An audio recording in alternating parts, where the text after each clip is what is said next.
we surrender. Say to Jesus tonight, I surrender, Lord. Say it to Jesus tonight. Say it in faith tonight, Lord, I surrender. You know what you haven't surrendered in your life. You know what you're still holding on to. You know what is holding you back from being all that God has called your life to be.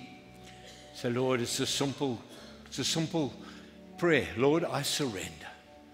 Come and help me, Lord. I surrender. I want to know you more and more and more, Lord. Your word says that we must grow in grace and in the knowledge of our Lord Jesus Christ. Getting to know Jesus more and more. Oh, Father, we thank you tonight again that we could worship you. That we can call upon your name like this. Thank you for your presence here. And we do sense it, Father. Thank you from our innermost beings that we can worship you tonight. Come and have your way, Father. Come and have your way tonight. We do that, Lord. As one army would surrender to the next, and put up a white flag. That we will lift the white flag of surrender over our hearts and say, Lord, come and have your way, Father. I give up and I give over to you. Because ultimately, Lord, you have the final say over everything. I have the final say over my life, Father. We surrender. We want to surrender. We want to commit our lives fully to you, Lord. Come and minister into our hearts. Thank you for opening the atmosphere with your precious Holy Spirit, that your Holy Spirit would speak into our hearts right now. I pray for ears to hear what the Spirit would say. In Jesus' mighty name, amen. Thank you, Lord. Come, let us take our seats. Praise God. Thank you, guys. Very, very blessed worship again.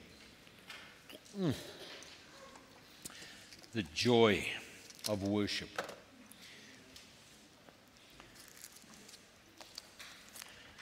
I kind of believe that we should be worshipers. Jesus said it in John 4. He said, the time is coming and the time is now. That God is seeking those that will worship him in spirit and in truth. Praise God. But as rightly as Pastor Kobus preached a couple of days ago, it's not just worship here, singing songs. The worship is a lifestyle. Amen. But it's so wonderful to be able to minister like this and just to be a part of this. So welcome everybody, including those that are watching by way of media. And so this afternoon I was thinking to remind myself to welcome the Oaks there. So while I'm welcoming them and they're busy listening to me, like because it's like just happening now. Hello? Moenie die ding afsit nie as jy bietjie bored is. Luister tot die einde asseblief. Want jy het geen keuse nie. Hallelujah. Praise God. Last week we had the first introduction on the subject of faith. I said there is so much to be said about it. It has stirred my personal life in a whole new way when I think about faith and what it's all about. So tonight is more than a sermon. Tonight is a teaching, and next week's going to be a teaching. It's something we need to acquire, something we need to understand in our spirit. So what I want to talk to you about tonight is faith number 2. Faith 2. So listen to this. Everybody needs a faith lift. I know some of us scheme we might need a facelift. You know, when they like cut your hair here and they pull all your stuff and come up and then they stitch it in you got a permanent smile. You know, the other day I was watching, there was a clip and they said some of the film stars that you wouldn't even recognize them today. I don't know if you've seen any of these film stars. My goodness me. You don't even recognize them anymore. Some of the beautiful actresses and some of the handsome manna. My heaven's sake, I tell you what, they've got lips like this. You can take them in a shopping center and put them on a window and they'll hang there with like a suction cup. You don't recognize. I hope nobody's done that. God forgive me. But it's amazing how people's appearances changed because they have a facelift. You don't recognize them. But I want to say this, and I'm trusting God through His Word. And His Word says in Hebrews 4 verse 12, the Word of God is sharper than any two-edged sword. It cuts and it divides the spirit, the soul, and the body. That God would speak into us and that God will give us a faith lift, not a facelift. I always think of the story, I mentioned it a long time ago, yeah, but this woman, she passed away. Her husband died, and when he left her, plenty bucks, and she went out and bought a Porsche. That was a wise move. And she was driving along, and she had an accident. She died, and she ended up in heaven. And when she walked into heaven, they said, no, you're not meant to be here yet. You're going back. And there she wakes up on her bed, coming from heaven, and she wakes up in her bed, and she's alive. So while they're operating and fixing her, she decides, I've got a lot of bucks. I'm going to facelift everything. And everything that could be lifted, she lifted it. You know what I mean? And when she walked out of that hospital, nobody recognized her. And she walked out of that hospital and a truck rode over her. Wrachtig. And then she's back in heaven again. She said, I thought you said you guys, I must go back to earth. They said, ma'am, we didn't recognize you. so yeah, you check, eh? So when I'm trusting God to remove from us that which is not pretty, that which is not good anymore, that which is not, which I need cutting away from my life. So we know our key scripture, which we've been using, and it's such a powerful scripture. It says, and without faith, sonder geloof, it is impossible to please God. So first and foremost, we've got to understand, and I've said this, without faith, it's impossible to please God. So we need to understand something about faith. Isn't that so? Because if we don't have this thing called faith, we cannot please God. So it says, without faith, we can't please God. It's impossible to please God. Why? Because anyone who comes to God must believe that God exists and that He rewards those who earnestly, in some translations add in diligently, seek Him. Earnestly and diligently seek Him. So while I'm busy with faith and thinking about faith and reading all the other scriptures, I decided, and go do yourself a favor. Just do yourself a favor. Go and take Hebrews 11. Make it a point this week to go read just Hebrews 11, the whole chapter.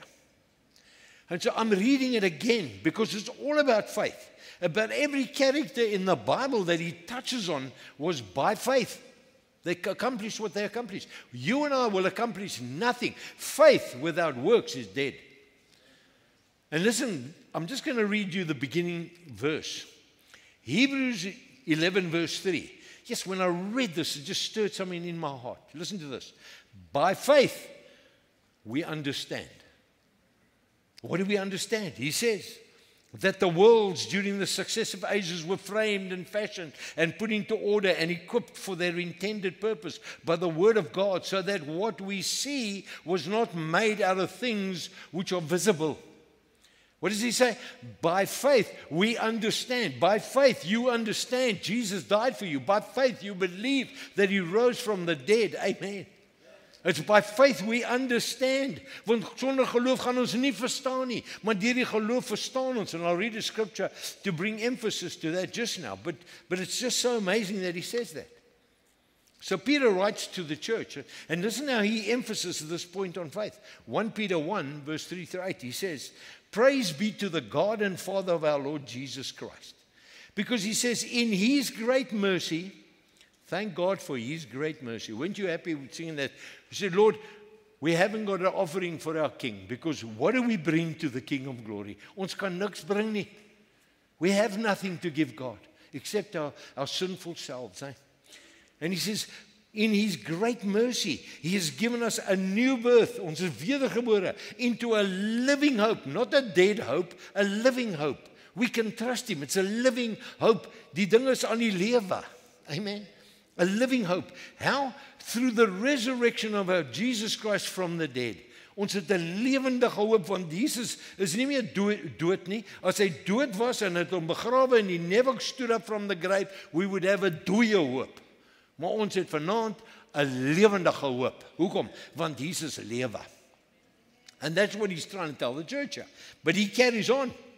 He says, and this living hope we have because of what Jesus did. He died and he rose again. He says, and into that hope, he says there's an inheritance that can never perish, spoil, or fade.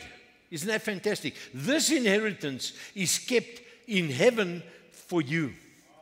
Ons het 'n wonderlike belofte. God hou my inheritance. Want ek weet nie wat is die Afrikaanse weergawe.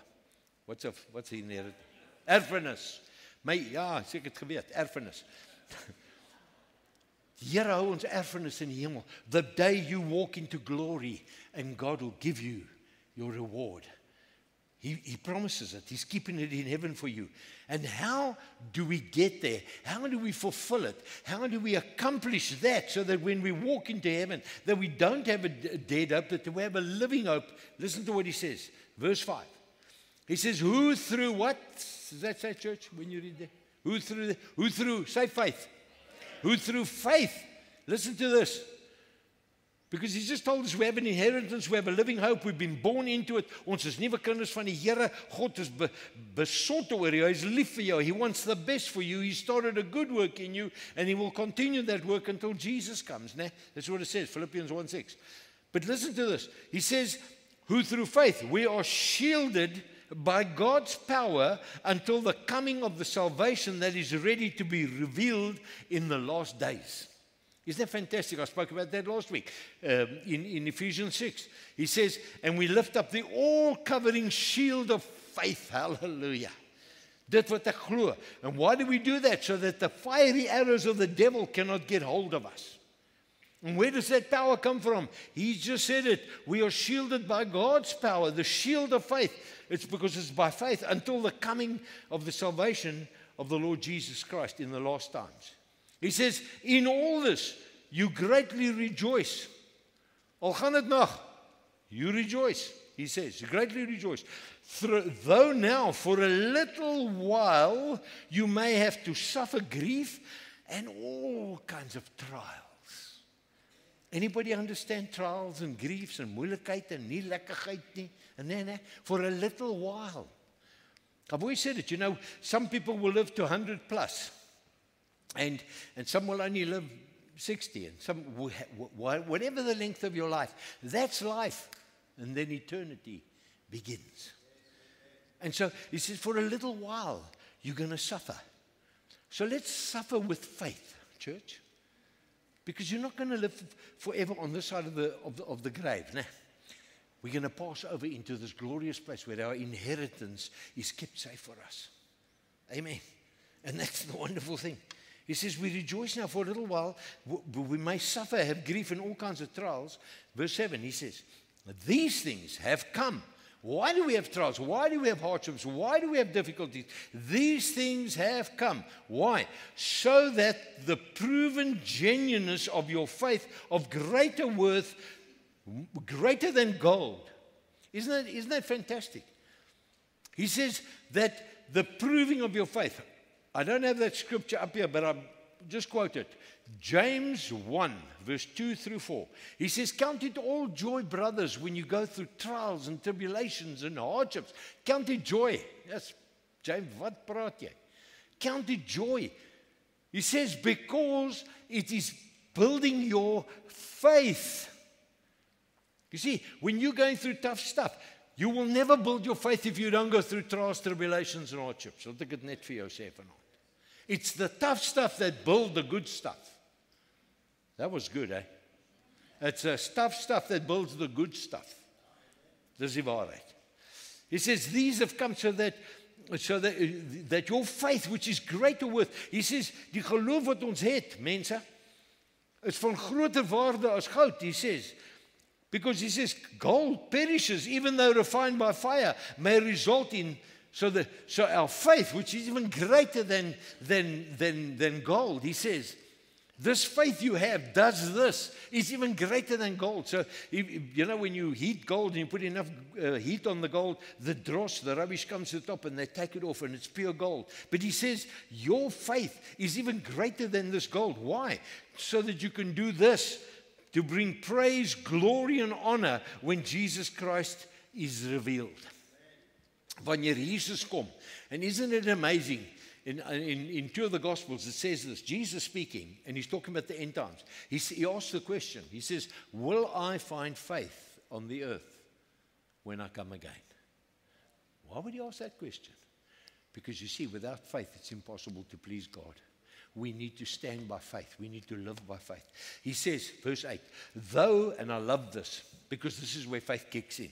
He says, though, he's saying to the church, you have not seen Jesus, but you love Jesus. Anybody here love Jesus tonight? Okay, just let me see your hands, everybody. If you love Jesus, put up your hands. Right. Some of you are confused, didn't hear what I said. Who of you here have seen Jesus? But you all said you love him. What's going on? You've never seen Jesus? Isn't it fantastic? You see, because faith spoke. Faith in your heart. By faith we understand, he says. We understand this. He says, you've not seen him, but you love him. And even though you do not see him now, you believe in him and are filled with an inexpressible, glorious joy. Hallelujah. Where do you think that comes from? You know where it comes from? We understand now by faith. Ek verstaan, want ek is lief vir die Here. And I said it to some people some time ago. They said to me, how do you know God's alive? I said, I spoke to him this morning. I know he's alive. Because we know that we know. Because his Holy Spirit has been poured out into our hearts. We've been shielded by the goodness and the power of God. Isn't it fantastic what Paul's saying about how important our faith is? That's why I'm talking about we need, church, a faith lift in our lives. You know, Oswald Chambers had a little book called My Utmost for the Highest. This is what he says here. Before I can say, I saw the Lord. Now, what does he mean by before I can say, I saw the Lord? What is he? He's simply saying this, is that when you've encountered Jesus and you have faith in him and you believe and you go through tough stuff, but yet you stand strong in your tough stuff and you know that God is alive and people can see Jesus in your life. He says this, before you can say, I saw the Lord, there must be something in my character that conforms gelykvormig aan the likeness of God. Jy kan nie sê jy ken die Here, maar jou lewe wys nie die karakter. Your life does not show the character of the one you believe in. Amen. Amen. It's the truth. The whole truth, but nothing but the truth. So help me God. Listen, what we need is God's surgical procedure, a faith lift. His use of external circumstances to bring about internal purification. Soos die dinge daar buite. I can't say I said the Lord, I've seen the Lord when my life doesn't conform to the character of Jesus. We need God to use the difficulties and the hardships we go through to build into us an incredible, powerful character of the Lord Jesus Christ. Because I'm convinced of this, that our faith can rewrite our future. Amen. Your faith can rewrite your future. If you've messed up, whatever you've done, you can bring it to Jesus and you can start all over. I've said it how many times? God doesn't give us another a second chance. He gives you another chance. Because I've used up my second chances. He gives us another chance to be able to build our life in faith.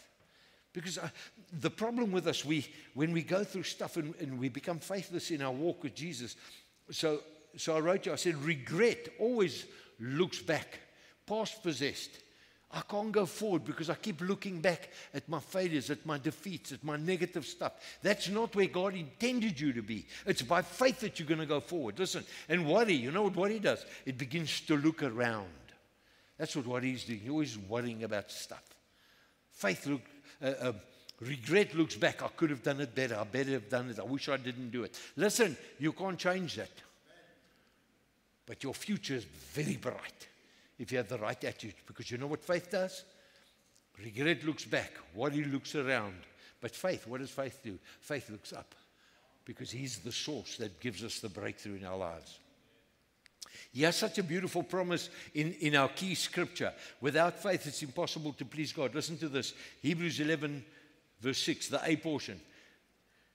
In retrospect, without faith it's impossible to please God. But listen to this. With faith, we can please God. So we don't want to look at the negative side of that scripture. Without faith, we cannot. Let's look at this scripture. With faith, we can please God. And why can we please God? Because Hebrews 11 verse 6, the B portion says, because He's a rewarder of those who earnestly and diligently seek Him. When I urgently and diligently seek Him by faith, my life changes. I live differently. I speak differently. I act differently. You know, just this morning when we were driving on this ride to go to the Jericho ride, to go and pray over our city and the biking and everything we prayed for this morning, while I was riding there, I just had the sense in my spirit that God is calling His church to order. And you know the church is. It's you sitting in front of me and you watching me on that. When you proclaim Jesus Christ is Lord of your life, you're the church. And God is calling us back to order, back to a life of faith, a life that we will trust in Him. Listen to this word here. Hebrews 6, verse 11 and 12. Verse 11, here's the challenge. He says, but we do strongly and earnestly desire for each of you to show the same what? Diligence and sincerity all the way through in realizing and enjoying the full assurance and the development of your hope until the end. What did he say in the beginning over here? He said that the God of mercy, he says, where was it? And into inheritance that will not spoil, of inheritance of hope. We have an inheritance of hope that's alive. It's not dead. And it's the same thing he says to the Hebrew church here. We have a development of your hope until the end, until Jesus comes. We never give our hope. You cannot separate hope from faith. And you cannot separate faith from hope. They work together. They're the two cousins that join together, faith and hope. But verse 12 is really the clinger. He says, in order that you may not grow disinterested and become spiritual sluggards. That word sluggard is it's simply this, as a lazy person. He says you become disinterested and you become a lazy person. He says, because he says that you may not grow. In other words, the potential is that we will grow if we don't have faith, if we're not trusting God by faith. By faith we understand. By faith we live. By faith we speak. By faith we believe the promises of God in our lives. Amen. And we believe that. And he says, in order that you need it, because in order that you won't grow disinterested and become spiritual sluggards, lazy people, but you must rather be, listen, imitators, behaving as do those who, what's the word there? Through faith. Those who, through faith, faith people, by the leaning of the entire personality on God in Christ, in absolute trust, in absolute confidence in His power, His wisdom, and His goodness. And by practice of patience. How do you practice patience?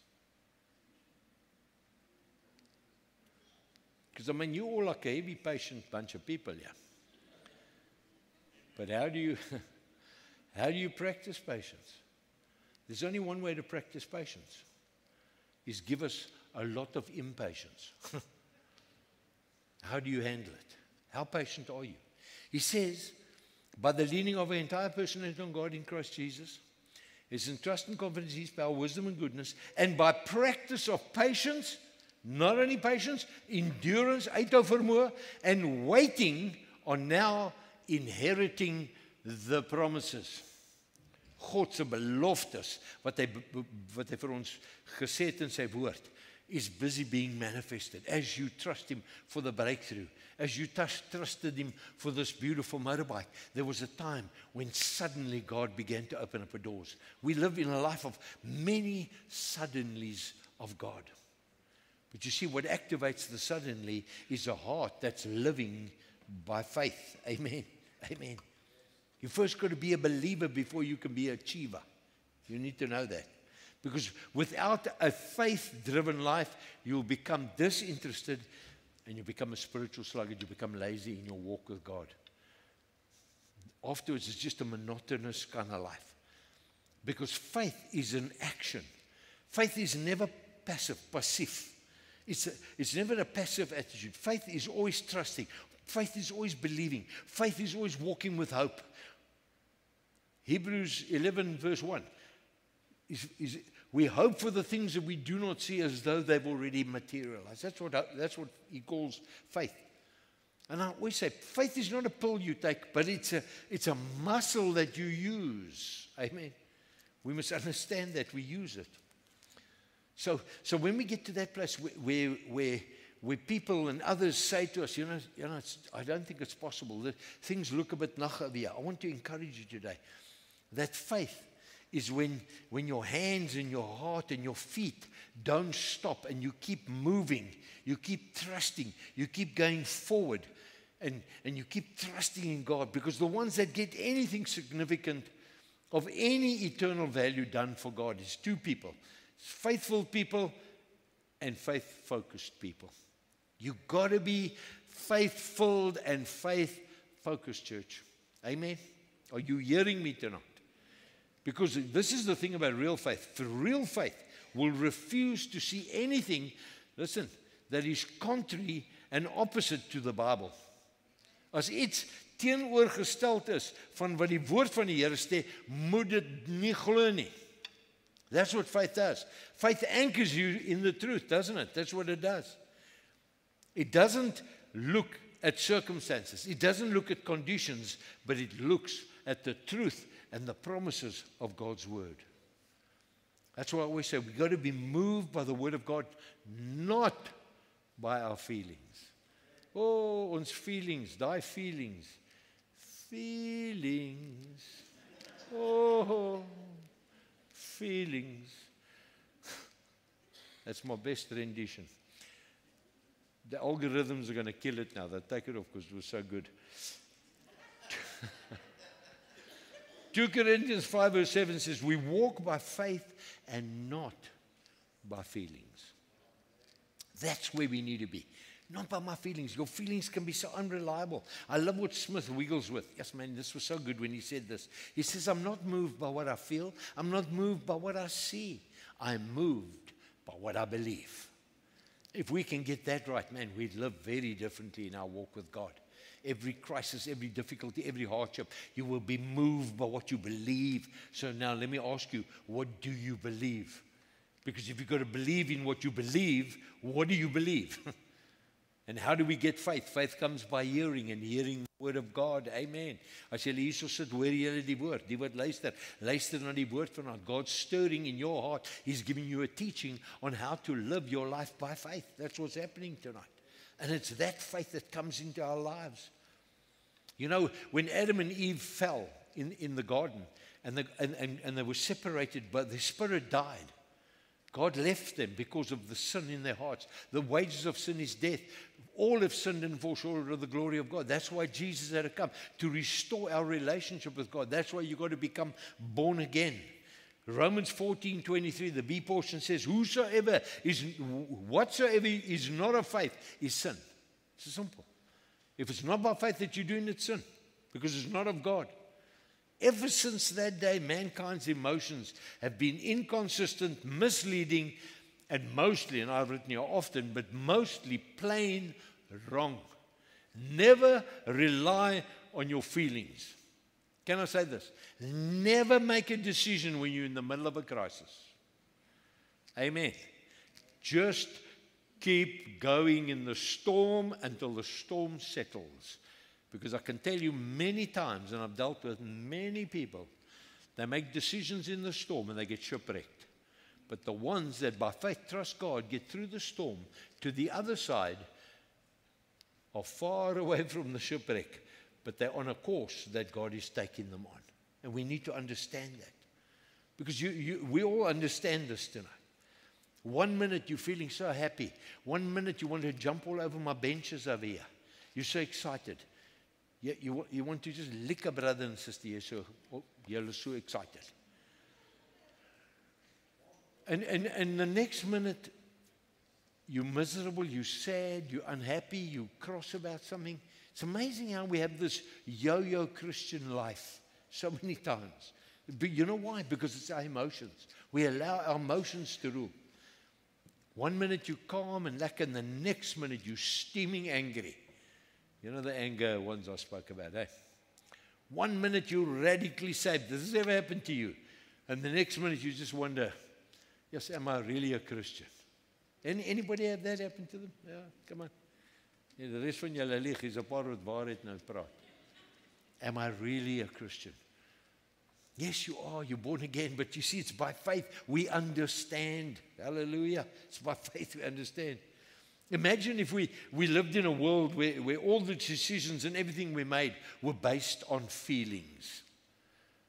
So I don't want to shock you, because we actually do live in a world like that.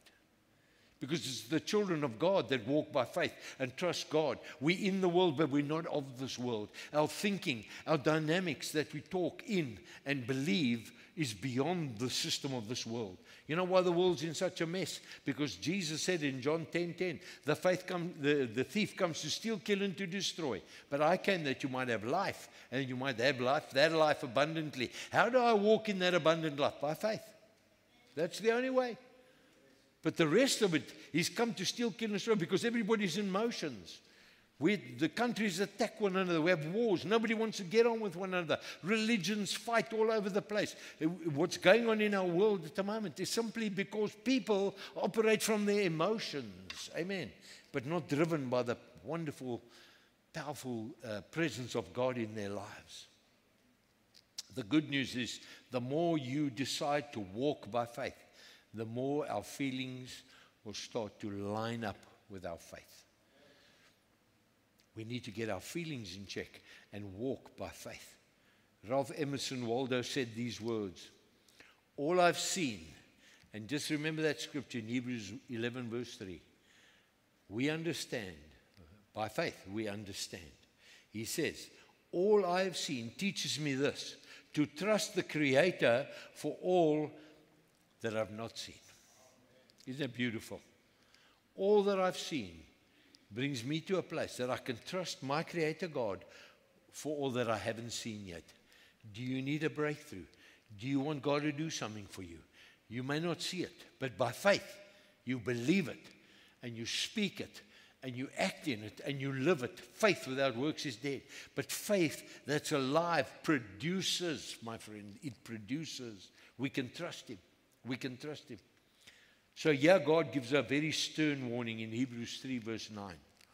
And this is all based on the situation of unbelief. But listen to this. God speaking in Hebrews 3 verse 9, He says, where your fathers, and He's talking about Israel when they were walking around the mountain because of their disobedience and in their unbelief around the mountain. He says, where your fathers tried my patience, God says, your fathers tried my patience. They tested my forbearance. Forbearance is 'n mooi Afrikaanse woord, verdraagsaamheid. Hulle het die Here se verdraagsaamheid getoets. My tolerance. And listen what happens. He says, and found I stood their test, and they saw my works for 40 years. God was tolerant. God was forbearing and verdraagsaam with Israel. When they went through the stuff that they went through. Their faithless life caused them to become, listen to the word, skape met bokneigings. That's what happened. Because they went into unbelief. And that's the problem. You can have a look at it. When somebody's walking by faith and they believe in God and they're trusting the Word, they don't get into nitpicky nonsense. Amen? They walk above the rubbish. They walk in victory. They proclaim victory. That's why that scripture I mentioned earlier in James 1, verse 2 to 4, where verse 2 says, count it all joy, brothers, when you go through hardships and stuff like that, and trials and difficulties, because it's perfecting your faith, so that endurance and all those gooders may start developing in your life. Which you see, it's your faith that is being developed. So how do people know that you're a faith man? Simply this, because when you're going through tough stuff, they look at your life, they say, yes, hierdie ou. Ek het lankal al opgegee, maar hou nog. Hy vertrou nog die Here. And then you see the breakthroughs come in their lives. And then people look and they say, yes, you know what, I've got to serve the God of these people, because with the trials, the tribulations, they remained joyful, they endured. But what was it that was strengthened? You know what it was, church? What do you think it was? Their, say with me, faith. It was their faith that people saw that was happening. Many times we know and believe God has come through for us. And we see it and we believe it. We look back and we're excited what God has done in our lives. And yet we choose, and it's amazing this, we choose to be faithless, negative, ungodly, and even disobedient. And we long to go back to Egypt like Israel did. They always wanted to go back to Egypt because they wanted to always go back to the familiar. Ons moet die familiare nou vergeet. Forget your past. Don't be past possessed.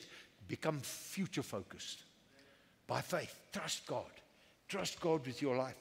The real reason why Israel missed the promised land and God's best for them was because of unbelief. Listen to me. It was because of unbelief. Only the Joshua generation that was born through Joshua and Caleb's generation were the people that went into the promised land. By faith, they went into the promised land. And just hear this before we're going to take communion, but hear this scripture.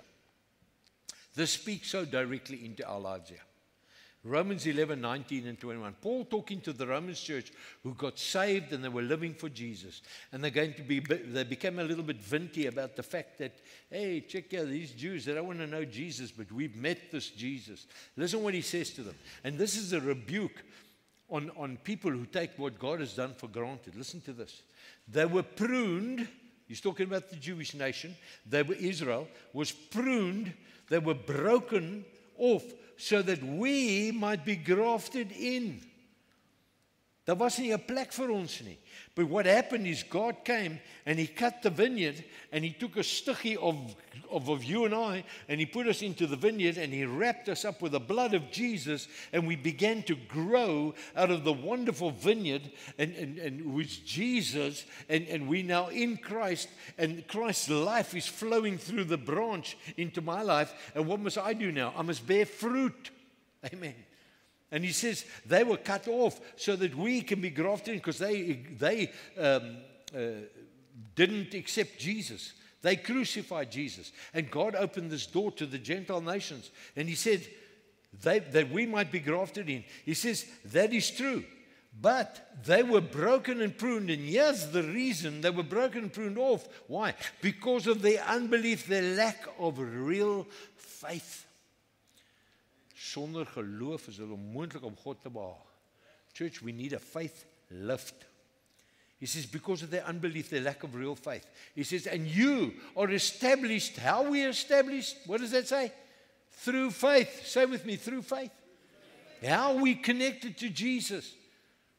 He says faith. By faith we understand now that we connected to Jesus. It's by faith that we connected. They were unfaithful. They were disconnected. We've been connected by faith. The day we said yes to Jesus, we need to be walking a faith walk. Amen. He says, because you believe. So do not become proud. Do not become conceited, but rather stand in awe and be reverently afraid because the one who put you in can take you out. Yeah. It's like a mother said it to her son. I brought you in, I'll take you out there. Well, let me tell you, God is not into arrogance, pridefulness, faithlessness. It's impossible to please God without faith, man. We've got to believe that He is. How does God reward anybody who's not really believing that He can help you? Does that even make sense to us tonight? Don't be conceited. Be reverently afraid of God. He says, for if God did not spare the natural branches, the Israelites, He says, because of their unbelief, neither will He spare you if you are guilty of the same offense. Hear that, church. Dis nie 'n grap nie, dis die waarheid. We're not in it to win it, or to hang in there and do nothing. No. We're here to live by faith. Amen. James 2:14, James says to the church, and I'm coming to an end here. He says, dear friends, do you think you'll get anywhere in this faith life if you learn all the right words, but you never do anything? Does merely talking about your faith indicate that a person really has faith? You can talk until the cows come home. But faith must have works to prove that you're walking by faith. Amen. Praise God. In closing, how's your faith walk with the Lord tonight? That's it. Is your faith showing itself through your daily actions? Dis die vraag wat ons moet antwoord vanaand. Because it doesn't matter who you are, whether you're listening to me here or you're sitting listening to me here tonight. Without faith, it's impossible to please God. God has called you to walk a faith journey with Him. Honest, He says faith without works is dead. It's dead. Jy kan nie sê jy het geloof, maar jy lewe nie hierdie pad nie. Amen. Yes, it's the truth. I want to go straight over into communion tonight, and that's why I've rigged it up tonight that we will come out of our chairs and we'll come and fetch our bread and we'll come and fetch the glass, which signifies His body. Because when you get out your seat and you come here and you take it, it's by faith you walk. We understand by faith that Jesus died on the cross. We understand by faith that He was buried. We understand by faith that He was risen. And He went to be with the Father. And He sent the Holy Spirit into our midst, into our hearts when we invite Him in. It's by faith we understand that tonight. Outside of faith, you don't understand that stuff. It starts with a born-again spirit, giving your heart to Jesus. And I spoke about that last week. You've got to believe, receive, and become. If you've never believed, received, you may believe, but you've never received, so you've never become a child of God. How do I partake in a table like this when I have no relationship with God? It's ridiculous. I want to say this about the communion. This communion is a physical act. And what is it doing? It's demonstrating our faith in Jesus and His sacrifice for us. Tonight, by faith, you take the bread. By faith, you take the glass of wine, which is grape juice, yeah. And you take that tonight by faith and you say, Lord, your body that was broken for me, I can proclaim healing by faith. I can proclaim victory over my life by faith. I've overcome the enemy by the blood of the Lamb. And tonight by faith, Lord, I take your precious blood and I just stand in faith. And the Word of God says this in 1 Corinthians 10 verse 16, He says, the cup of blessing, that's the cup of the wine at the Lord's Supper, upon which we ask God's blessing. Tonight we ask God's blessing on the wine. When we're doing that, listen what He says. Does it not mean that in drinking it, we're participating in and we share a fellowship of communion in the blood of Jesus Christ, the Messiah? Isn't it beautiful? We participate in the blood of the Lord Jesus Christ because we got access to the Father through the blood of Jesus tonight. And then He says, and the bread which we break, does it not mean that in eating it, we participate in and we share a fellowship, a communion in the body of Christ Jesus? What a beautiful work the Lord has done for us. And it's by faith we understand. We don't see Him, but we love Him with an inexpressible joy as ons live for Jesus. Because you see, Jesus is alive. The Holy Spirit is alive. And so tonight I want to pray over this. And then I want you to come out freely tonight and just come and help yourselves. It's not the table of Bikers Church. This is the table of the Lord tonight. And come up and take it by faith tonight. Father, I want to thank you tonight. I want to thank you, Lord, that firstly, that you've given us all your words as a measure of faith, because without faith it's impossible to please you. So Lord, you already equipped us to connect with you. But as we connect with you and we read your word by faith, we begin to realize what a victorious life you've prepared for your church. Yet we will go through hardships, yet through difficulties, Lord, we can come out on the other side victorious, more than overcomers, and we can do it joyfully because we believe. And so tonight, Lord, we just look at this table and we realize that it's a physical demonstration of the greatest work that was done for us, that Jesus died and that He was buried and that He rose again. We thank you for it. as we break the bread tonight with one another, and as we drink the cup, we're participating in this wonderful, wonderful work that you've done. Bring victory through this table into this church tonight, Father. Bring victory over each one of our lives. Stir the faith within us. Give us a faith lift tonight, Lord, so that we might serve you wholeheartedly in the name of Jesus. Amen. Praise the Lord. Hallelujah. Praise God. I hope you've heard something tonight. May we go out and live a faith-filled life this week. Dat ons bewus is van wat ons sê. As jy begin in negatief nonsens praat, correct yourself immediately. Let faith-proclaiming words come out your mouth. Amen. Because the Bible says what's in our hearts will come out of our becker all the time. So fill it with good stuff so good stuff can come out. Amen. Father, thank you for this wonderful time in your presence. Truly, you are a beautiful Savior. We thank you, Lord, for the privilege that you have called us. But Lord, you didn't only call us, you've equipped us in the calling. You've empowered us. You've given us the Holy Spirit, which is active and alive in each one of us. Help us this week, Father, to be conscious of the way we live.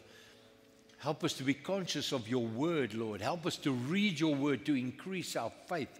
May we be faith people, strong. Faith with works is powerful, and we thank you for that, Lord. I bless your children and your church tonight with the blessings that are in Christ Jesus. Amen. God bless you. Thank you.